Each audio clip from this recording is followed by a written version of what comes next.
We've got a lot to talk about. On January 7th, 2025, the Eaton Canyon fire scorched Altadena, torching everything in its path. Homes, wealth, and legacy burned in one night. But will Altadena rise from the ashes? I'm James Farr. On the Conversation Live Altadena Rising, we're chronicling the recovery, the resilience, and justice for the nation. This is the show of record, unapologetically progressive. We're not blacking down. So join me, James Farr, on the Conversation Live Altadena Rising every Saturday at 10 a.m. Pacific with the rebroadcast on Sunday at noon. Unapologetically progressive. KBLA Talk 1580. We've got your black. 3, 2, 1, 8. On KBLA, James Farr's on the mic, lifting up the people, keeping hope in sight. With Altadena spirit, he fights the good fight, speaking truth to power, shining the light.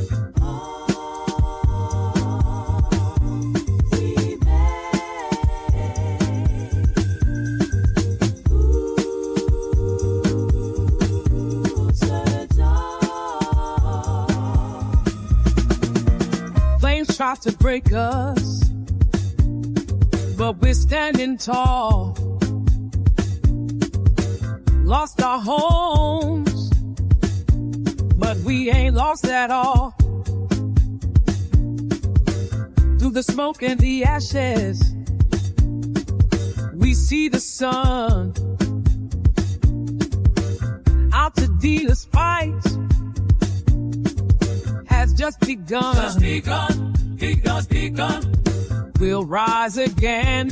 We'll build it strong. Through the struggle, yes, we belong. Hand in hand, through dust and pain, Altadena's heart remains.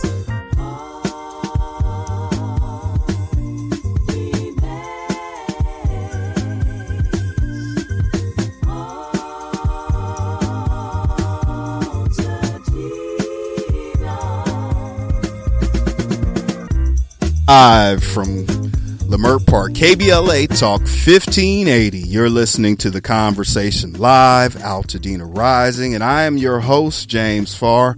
This is the show of record, and we are chronicling for the nation the deadly and devastating January Altadena fire. I want to thank you for allowing me into your space this morning and you sharing this space with me. You might be in the living room, you might be in the kitchen, some of y'all out in the yard, and others may be in the garage. Thank you for allowing me to share this space with you. Before I tell you about today's program, I want to invite you to follow us at KBLA 1580 across all social media platforms. Also follow me at James Farr Live. And if you've missed any of our previous episodes, they're all available over on at YouTube at the station's page or wherever you get your major podcasts. We have a full program this morning, and I think y'all are finally catching on that I really love talking with folks in my community. Well, let me just play a little something and to give you some context, and then I'll get into some other things. Students. Something that really exemplifies the care that Dr. Gray puts into the school and the way the school is improving is what we did for students last year. We did over 300 home visits, the administration and some of our classified staff this past year. We saw what they needed. Was it simply a computer? Was it a Wi-Fi issue? Was it something deeper? I think it's our job as adults in this district to find ways to support our students in any way we can. And if it's going to their homes, I think that we can definitely do that, and we should do more of it. My daughter, who's a Mustang, she met a friend. And when the friend found out that she was Dr. Gray's daughter, she said, oh, you know, that's my guy. Like, he came to my house, he checked on me, he asked me how I was doing, and my daughter was so impressed with how much it meant to her. And I told her, well, multiply that by 100 because your dad has gone to a lot of homes. And I just thought, what would that mean if your principal came to your house or your teacher came to visit you? And that would have meant the world to me. So he understood that during difficult times, it required a different approach. And he took those measures because he understood that meeting the students' social emotional needs were just as important as well, even more so. I'm in this spot right now as Principal of the Year because of the work that we do as a staff and how the staff supports my vision and also how I support their vision. And so I am just so thankful to our staff, to our parents, and most importantly to our students. They have gone through so much. You can't walk in their shoes, but at least you can go to where their shoes have been. You can go to their homes. We've gone to their jobs. We've gone to talk to the students. And I'm thankful to our students that didn't give up because it was hard, but they've made it through. And we're just so excited about what the future holds for John Muir High School, but also the Pasadena Unified School District. That's right. Dr. Lawton Gray III, the principal of John Muir High School. He's joining me this morning, and we're going to talk about some of that work. I keep telling y'all if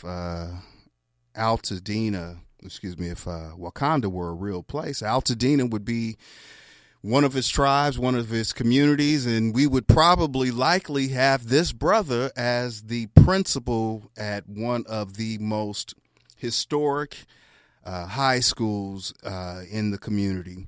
It's back to school time, and I want to talk with Dr. Gray. Dr. Gray has helped lead students through not only COVID, but this most recent Altadena fire. So we'll catch up with him a little bit later on this program. But what I wanted to tell you, Palisades, we haven't forgotten about you. I mean, I know we haven't talked a whole lot about what had happened in the Palisades, but I've got the DMs, I hear the calls, and I'm responding to them. I was just waiting on something. And that something is Los Angeles Mayor Karen Bass will be joining us next week, and we're going to find out what's happening with the Palisades and also some of the support that she has lended to our folks in the Altadena by way of her political influence. Debris is about 99% removed throughout the Altadena area. That means a whole lot, but it also means nothing. What I mean by that is that's the first step for folks to get into that space of rebuilding, right? A lot of talk about building permits and moving slower and slower. There's a lot of talk about plans and design. There's a group of black architects that I'll have on in the coming weeks that are working with community members to help them get the design, get that building process a little bit further along. But, you know, if I just looked at A to Z, right? Now, I'm not going to go through all the 27 steps or 26 steps of what it is to rebuild. I don't even know if there's 26 steps, right? But what I do know, it starts with A, and then that's the architectural part. But that's only one part of it. Many folks are a long ways from actually putting a shovel in the ground and actually start rebuilding. Mainstream media, folks keep reaching out saying they don't hear Altadena in the mainstream media. Well, here's some news for you. This is the news. We're the source. We're the sauce.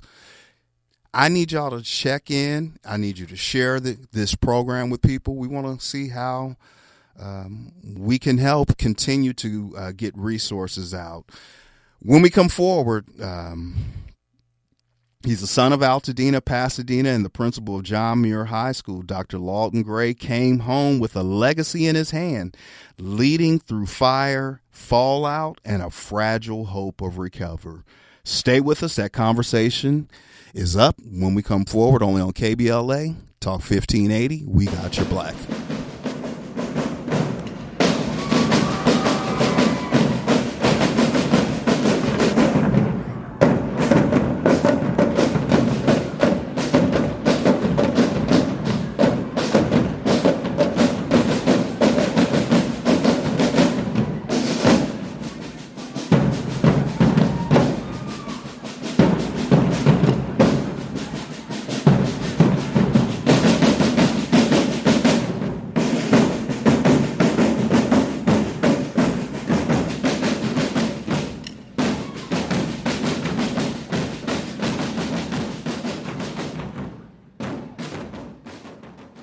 A safe place to go loud. A great place for progressive politics. KBLA Talk 1580. This is KBLA Talk 1580, where everybody is somebody and nobody is a stranger. You belong here. Yo, Chris, what you doing out of school? Yo, man, they just suspended me, McBoo. Word, they suspended the teacher? Yeah, man, I'm getting so sick of this, man. They teaching us about nothing, man. You know what the bottom line is for black people out here? It's quite simple. You must learn.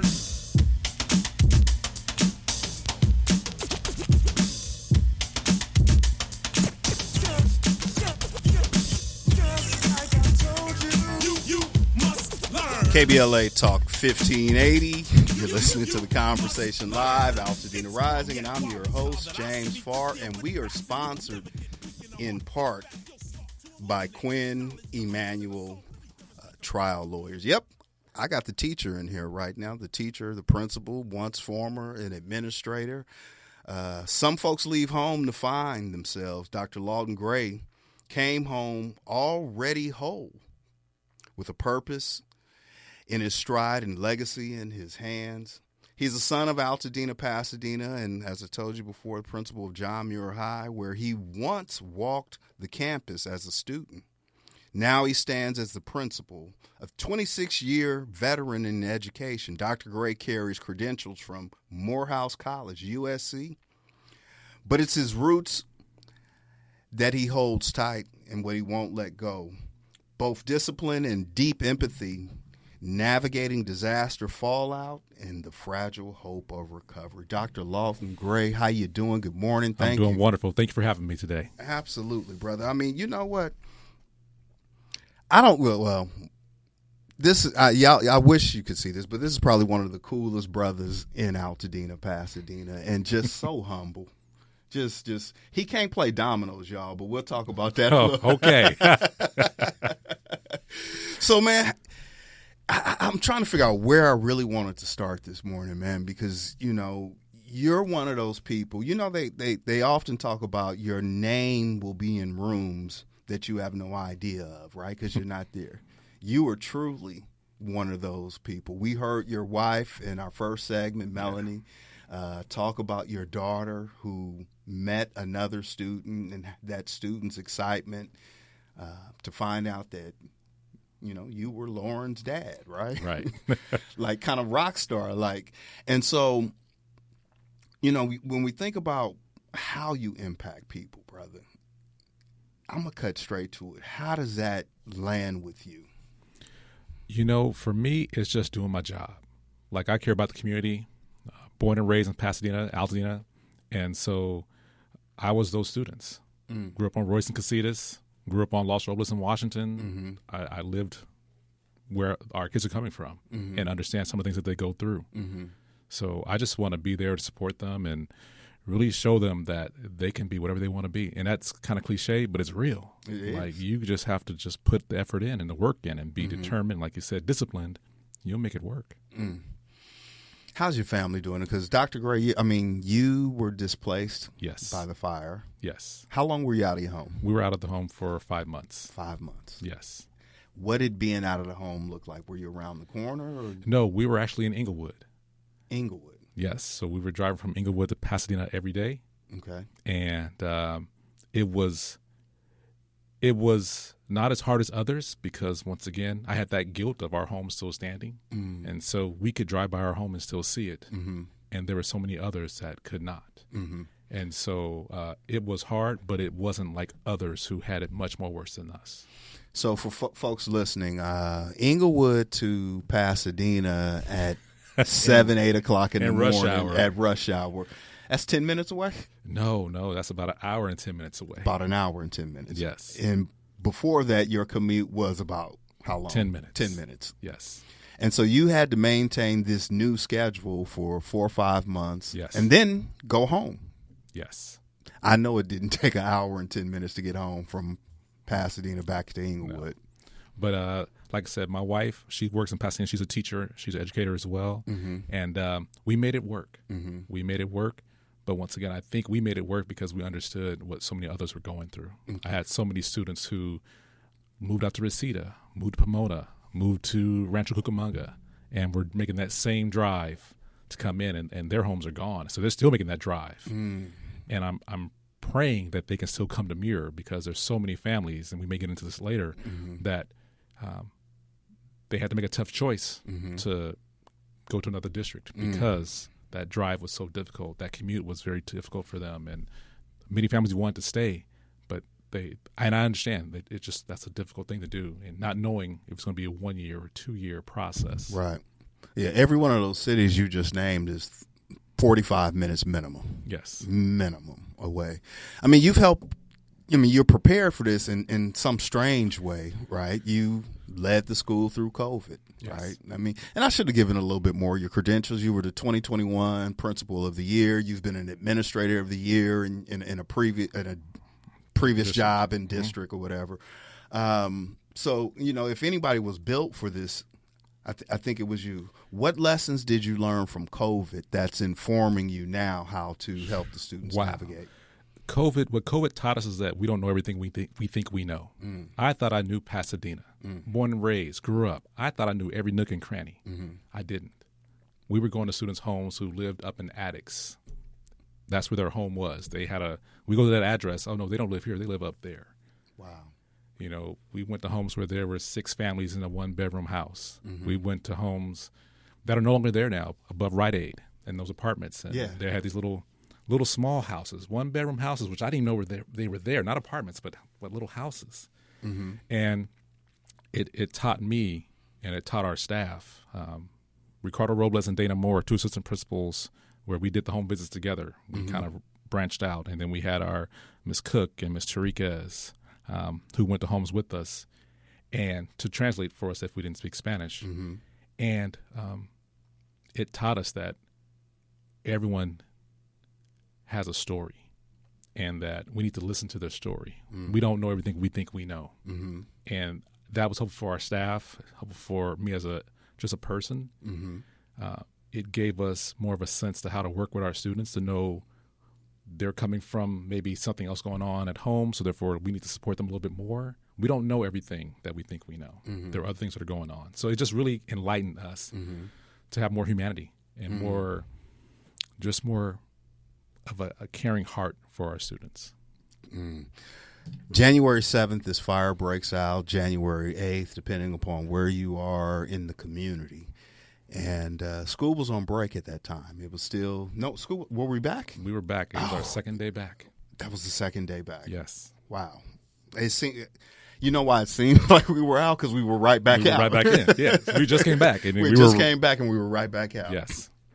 Talk to me about how the kids were dealing with that at that immediate moment. So if you remember, the day of the fire, we had. The wind was just blowing crazy. Yeah. I mean, we were up making sure the windows don't break because windows were opening, and we had basketball teams scheduled for games, water polo scheduled for games. Our district, thankfully, told us, hey, we got to cancel games. The weather's looking kind of crazy out there. But then that next day, it was just unimaginable. We evacuated that night to Inglewood, and I drove back up the next morning. And, I can get through the nooks and crannies because the streets. I know the streets. Right. And all you saw, and I know where our kids live, chimneys and car remains. That's all you saw. Oh, and washers and dryers. That's it for miles. And at that point, went down to the Pasadena Civic Center, where they started staging. Convention Center, the convention center, where they started staging and started seeing students and their families. And unimaginable. I can't even explain what they were feeling and just the shock of it all. And so that was really, that struck a nerve. So wouldn't wish that on my worst enemy. It's just unimaginable. So how is it now impacting enrollment? You alluded to a little bit earlier that some families are going to have to make one of many difficult decisions. Yes. And we even posed this question. We had Lawrence Todd, president of the Pasadena Sports Hall of Fame, on a couple of weeks ago, and we were talking about the impact in athletics, right? Like a generation, when we look at the population gone, right? We know who was most impacted, but how is this going to impact the population? So what's really interesting is that our population is still growing at Muir. Well, that's because you're doing an incredible and amazing job, but we'll get to that. And I have a great team. Right. But our population at the site is growing, which is, we're going to be up another 100 and something students this year coming up. Wow. Even after the fire. Mm-hmm. But what it's impacting is, like you said, it's impacting some of our sports programs. Mm-hmm. It's impacting some of our music programs because some of our musicians had to move and are not coming back. And some of our athletic teams, a number of our students on our aquatics programs lost their homes. Mm-hmm. And some have moved out of the state. And so it is impacting those things. But right now, the interesting part is that our enrollment for our site is not dropping, but some of our special programs are losing students. And so that's kind of the tricky part. Well, you're a dad with the teenagers. Yes. I'm a dad with a teenager. And we know the kids are resilient, right? Absolutely. We know, they can be very present and completely aloof, right? But, and maybe mine doesn't talk to me as openly as I'd like. But what were you seeing? Because you get that duality of dad and administrator, principal. And so there's a special place that you hold with a lot of students, that you are that person to go to. You may be that most consistent, stable, nurturing, caring. You're not Joe Clark. No. How did the kids deal with it? The students, I should say. They're not, they're kids, but students. They had their moments. Mm-hmm. I think that activities, getting back together, coming back to school was huge for students because the isolation was difficult. And some students reminding them of COVID because they were isolated. They couldn't see their friends. So just coming back on campus made things so much better for students. I think the most difficult part is it's that going home. Like those students who they come to school, but they're not going back to their original home. It's like I'm not going to where I'm supposed to go back to. And that had a negative effect on a number of students. Did you guys respond with like therapists or emotional wellness and support? Like what did that look like for the students? So we have an incredible therapist on our campus. We have many different great groups, but Nancy, OG Nancy, she's a crazy, incredible therapist. OG Nancy. We have DeVille on our campus that works with families. We had our district come out and bring out supports for students, but also our staff. Our staff is amazing. So students would go talk to our staff members about what's going on. We started creating drive. We did an incredible drive with our PTSA for the families who lost their homes, and we made it. We did a number of different things in the community. We did one with the Dodgers Foundation. We did one with YMCA, but we did a separate drive just for our parents and families that lost their homes at Muir. We had 175 students, maybe a little bit more, depending upon what address they try to use, who lost their homes. 175 students. Well, my question for you, brother, is you impact thousands of kids. Yes. And you've been with the school since 2017? Yes. So thousands of kids. You see them matriculate and mature. And you care for them. Absolutely. How are you doing?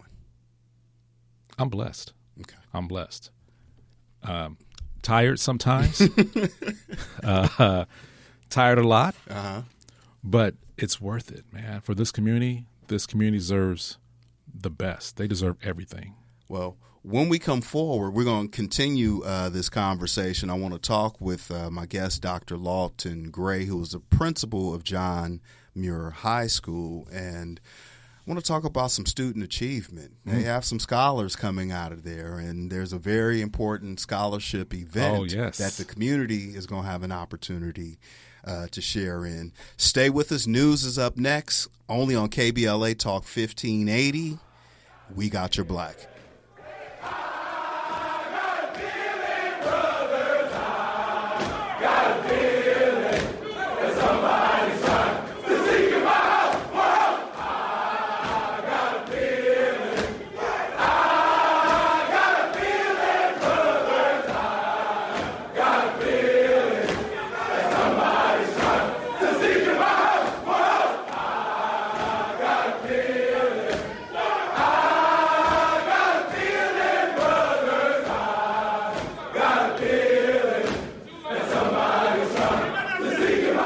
The station you turn to when you've had it up to gear with cultural incompetence. KBLA Talk 1580.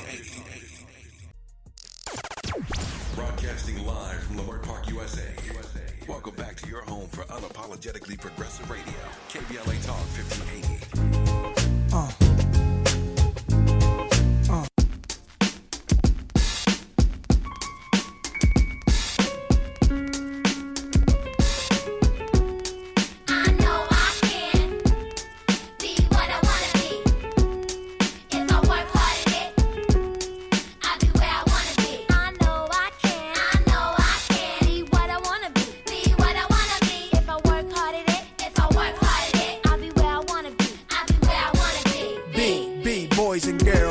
Up. You can be anything in the world, and God we trust. An architect, doctor, maybe an actress, but nothing comes easy. It takes much practice. Like KBLA Talk 1580. Welcome forward. You're listening to the conversation live, Altadena Rising, and I'm your host, James Farr. We are sponsored in part by Quinn Emanuel Trial Lawyers. I'm joined by Dr. Lawton Gray, who is the principal of John Muir High School. Mighty Mustangs of John Muir. Dr. Gray, I've been accused of being biased, that I haven't had enough Bulldogs on here. So I'm going to work on that. Okay. If you know any cool ones. Now, I ain't got no dog in the fight, right? Because I didn't go to either school. Okay. But there's a couple of good ones out there. A few. I mean, that blue and gold, it do look nice, yes, right? sir.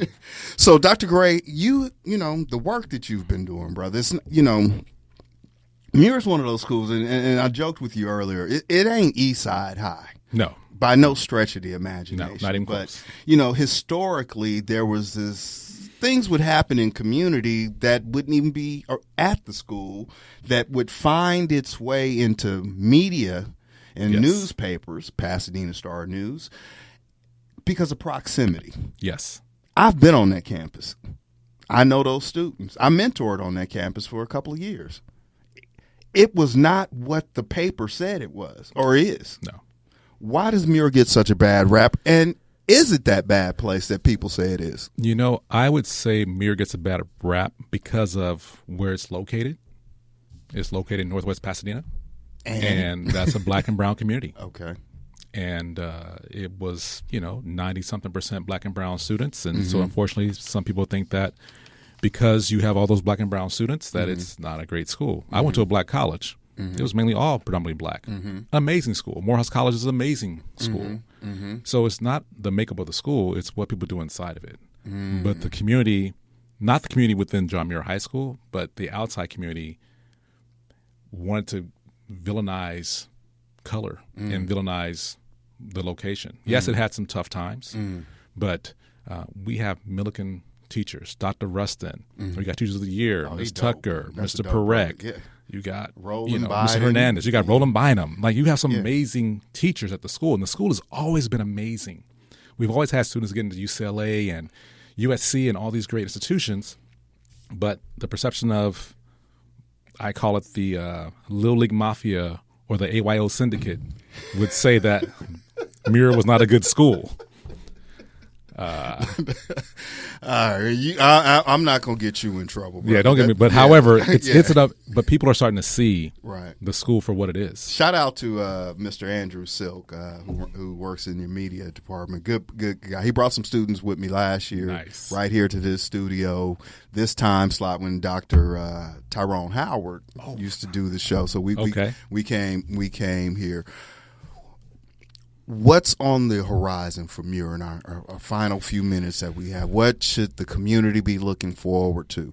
You know what? I think what's on the horizon for John Muir High School is just that continued growth, the continued excellence. About 6 years ago, maybe 7 years ago, we had about 736 students. Okay. Now we're up to 1,330 students. And so we have an amazing alumni association. We have an amazing PTSA. And so everyone's working together cohesively with the synergy to just keep improving the school for the community. because everybody cares about the community and what the school does within the community. You know, one of the things I wanted to ask you a little bit earlier, right? You know, we know you grew up in the community. We knew that you went to John Muir, and we read off your other academic accomplishments and credentials. But I wanted you to just quickly go back into that kid growing up in the community, right? And we just heard Nas. You said, you know, I can be what I want to be, right? Like, yes. You know, and how important it is for kids to see things. Did you ever think that one day this kid, this tall brother, would end up as the principal at his high school, the high school he went to?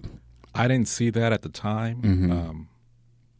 Was there someone maybe that played a role in your life, kind of like I know you play in the lives of the students you impact, that, you know, influenced or informed you to that? Because I'm getting to something. Mr. Yarbrough and Mrs. Yarbrough. You're talking about Mr. Dale Yarbrough. Mr. Dale Yarbrough. Yes, he was the principal of Elliott Middle School when I was there. Okay. And I was blessed to have his wife as my counselor. Wow. When I was at Muir. And she made me take certain classes. I didn't want to take them. And she's like, no, you're going to take calculus. You're going to take AP English. I don't want to. I don't care if you want to. You're going to take it anyway. And those two people, and I like giving out roses while people are around. Those two individuals did so much for not only my life, but so many others. But those two people really kind of showed me the way of how I need to guide myself, direct myself, live my life, and treat others and treat students. They were the roadmap, and I'm so thankful to Mr. and Mrs. Yarbrough. Well, you know, there are some perks that come with being a principal, you know, at such a legacy high school that has such legacy alumni, and I'm speaking about the Robinson brothers, Jackie Robinson. But you know, I'm looking at TV, and I see you on the field at Dodger Stadium. Yes. For Jackie Robinson Day, right? I've seen you at the Rose Bowl, right? These are the kind of things, like, how are you connecting that? Because I think it has to be an amazing thing for the kids to see. Here's this guy, our principal. He's at Dodger Stadium. He's at the Rose Bowl. You know, he's on TV, and recently, and was it Sports Illustrated or ESPN magazine, digital, did something on you. How do you process and reconcile all of that? It's just about the students. If I'm going to be at Dodger Stadium, hey, can our kids choir sing the national anthem? Okay.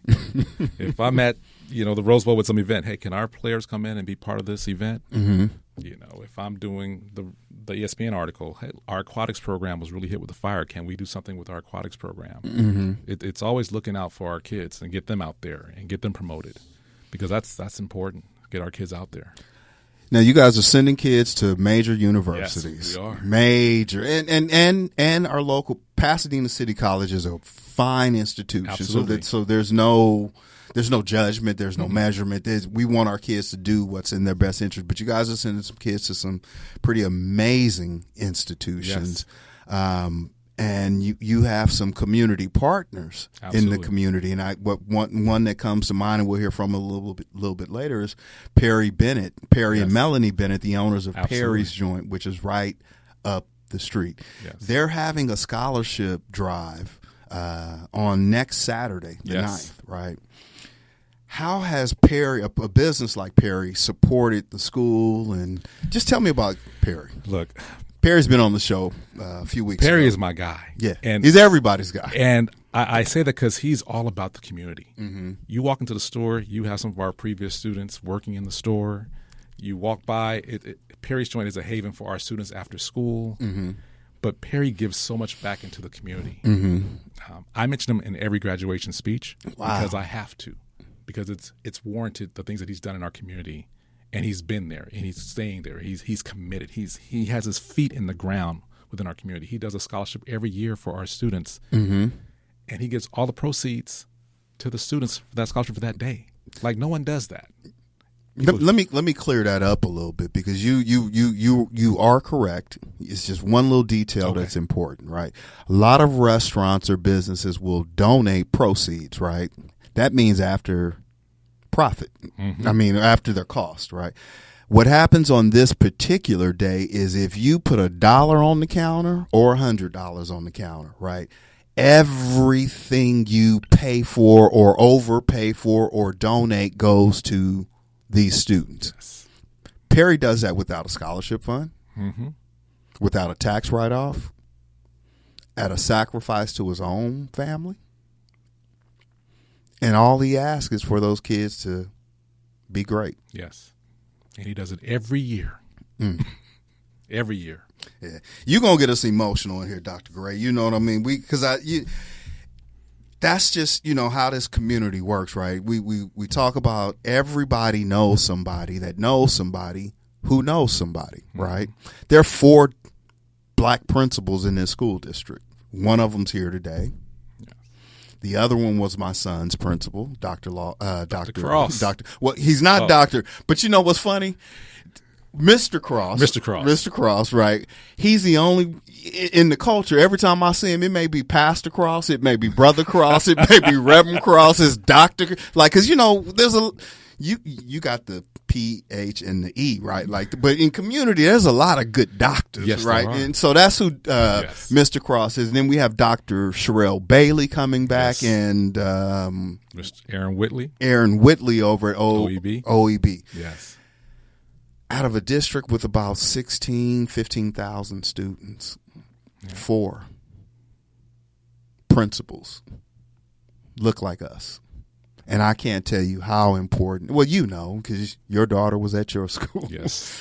So, Dr. Gray, I appreciate you. How can people get in touch with you, and how can they support the school? Just, go online to www.pusd.us/mirror. You can learn about our school.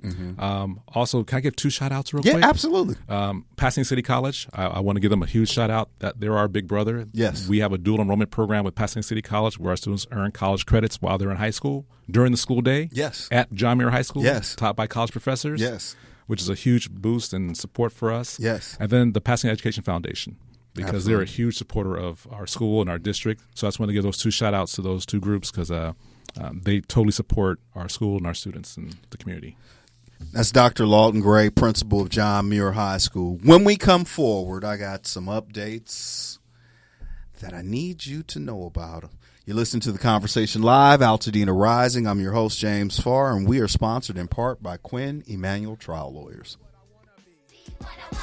If I work hard at it, I'll be where I want to be. Now, go.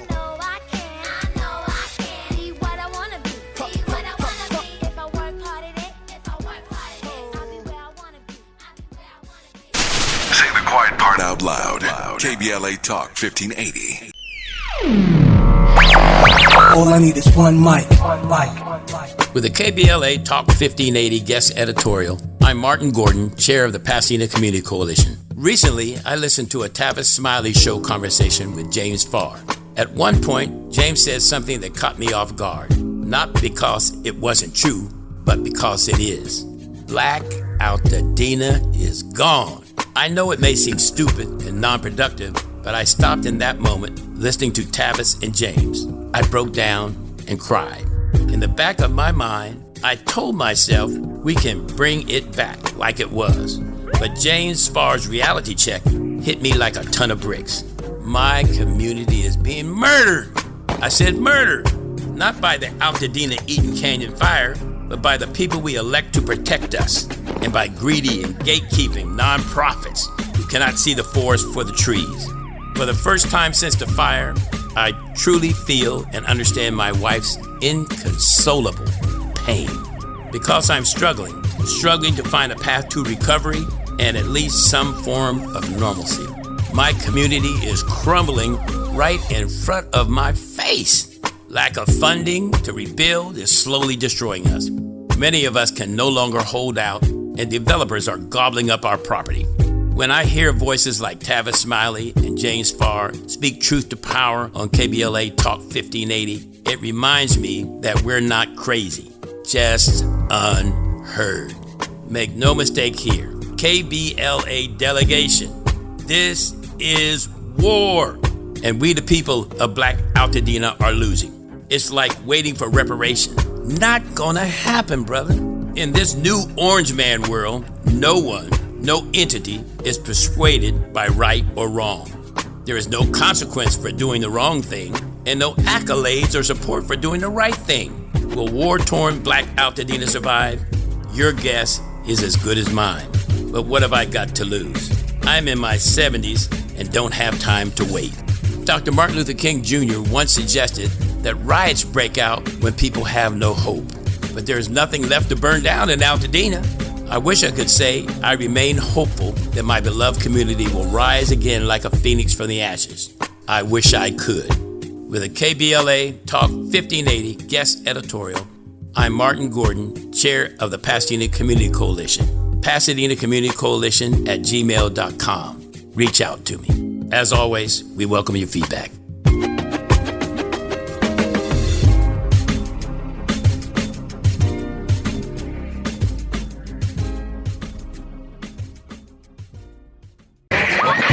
KBLA Talk 1580, where hate meets a scholarly match. Hey! Come on.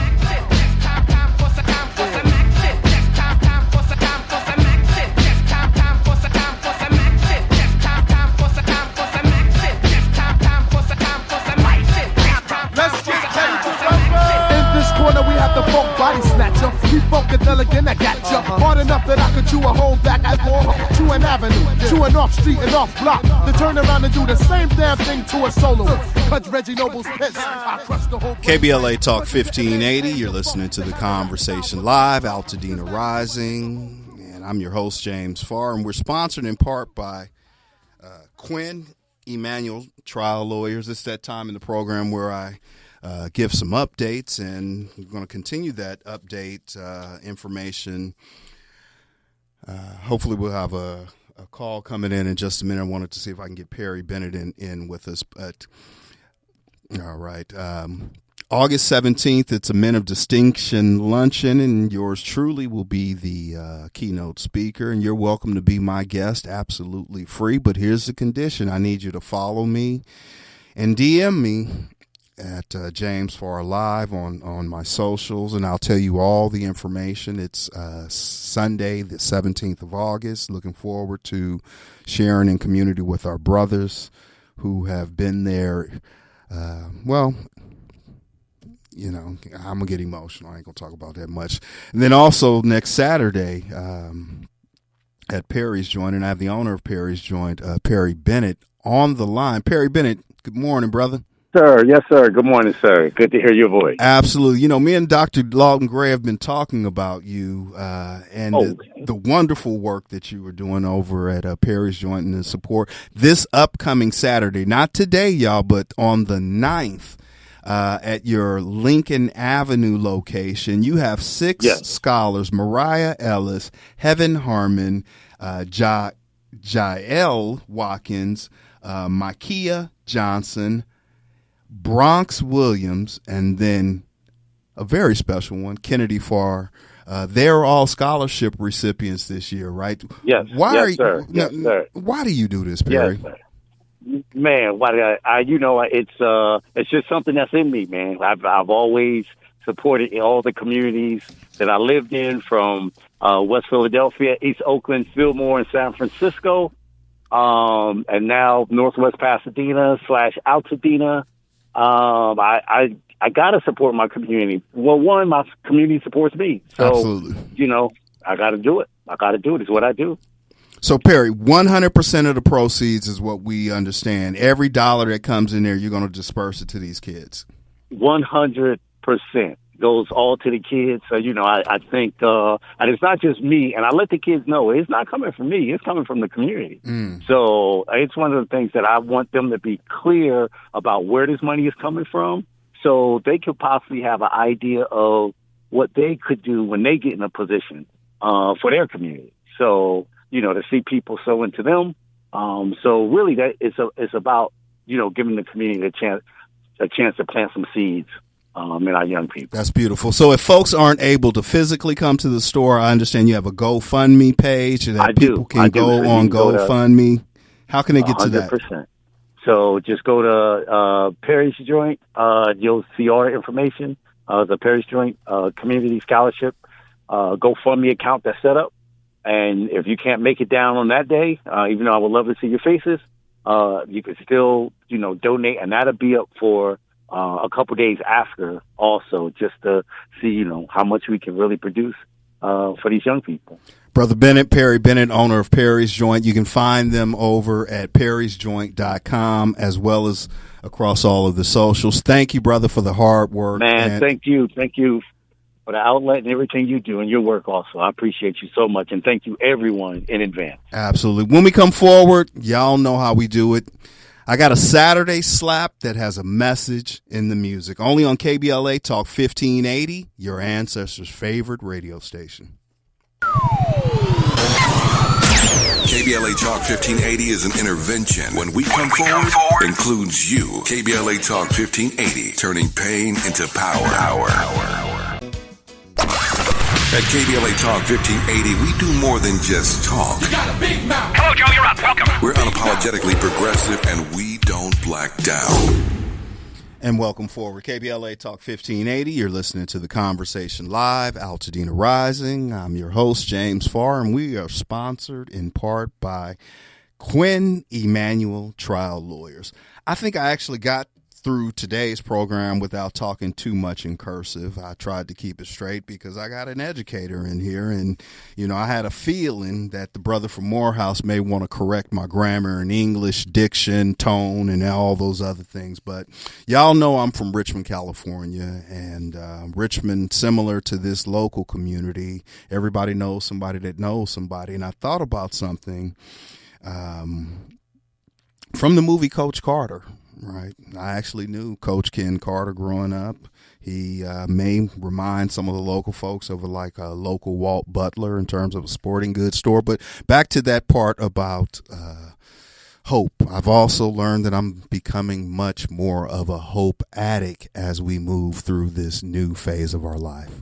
So when right go wrong, just say a little prayer, get your money, man, life goes on. I'm hopeful, yes I am hopeful for today. Take this music and use it, let it take you away. And be hopeful, hopeful, and he'll make a way. I know it ain't easy, but that's okay, cause we hopeful. I wish that you could show some love, instead of hating so much when you see some other people coming up. I wish I could teach the world to sing, write some music and have them tripping off the joy I bring.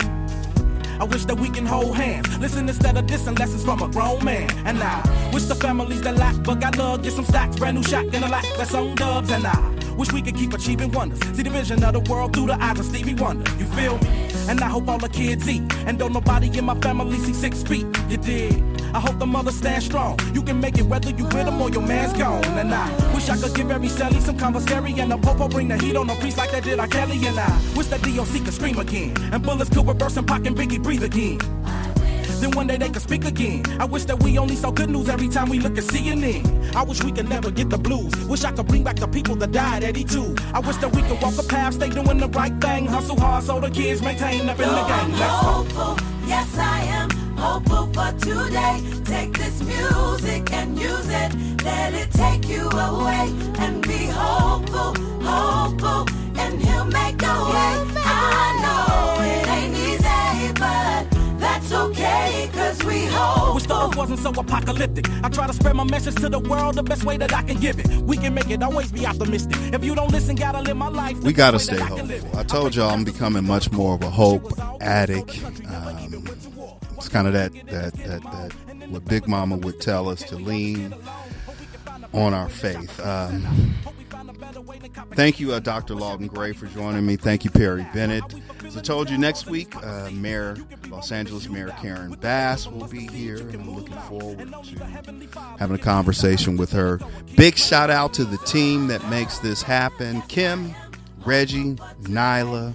Tiana does the graphics, and I have a very special intern, soon to be HBCU student, freshman, my daughter Kennedy. Thank you, baby, for helping Dad with today's program. Simeon, back there on the boards. Thank you so much, brother. Angela, Roddick Wright, and the Legal Lens is up next until we have another opportunity to speak with you. As always, Agape. That's okay, cause we hopeful.